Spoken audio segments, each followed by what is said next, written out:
The waters came rushing in, one survivor says, recounting the terrifying night his entire house was engulfed by the floods. Wir sind hier auf das Dachhaus. Hier, über da, von da hinten. Hier war alles Wasser. Alles Wasser. Bis von oben hin. Wenn er reingefallen wäre, wird es weg gewesen. Der Druck war da drauf. The extent of the damage done by the devastating floods caused by severe storms won't be known until the end of the month, says Germany's interior minister.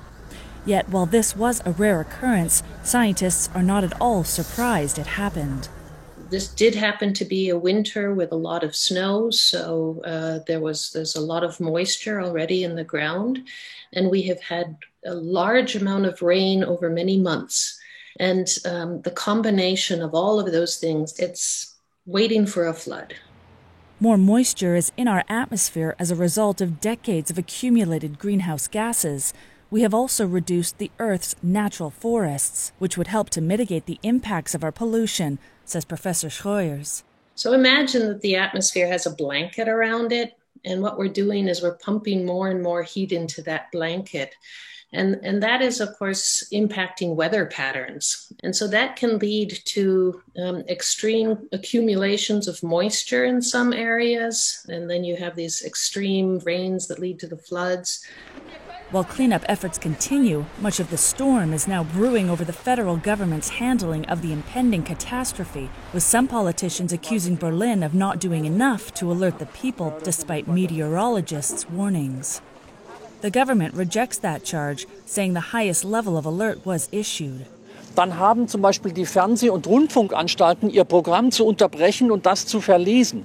Die Warnstufe 1 heißt eben Lebensgefahr. Alles passiert, das hat alles geklappt. Worauf ich keinen Einfluss habe, ist, wie vor Ort mit diesen Warnungen umgegangen wird.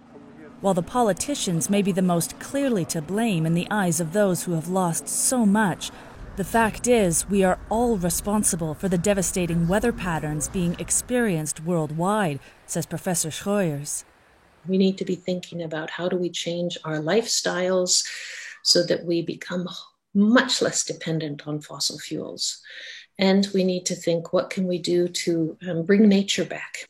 And if we don't do those things, are we likely to see more of these severe weather patterns? You can be pretty assured that what we've been seeing around the world this year, this will continue. The impact will be enormous. Change will be hard. It will be really hard, but it's so necessary.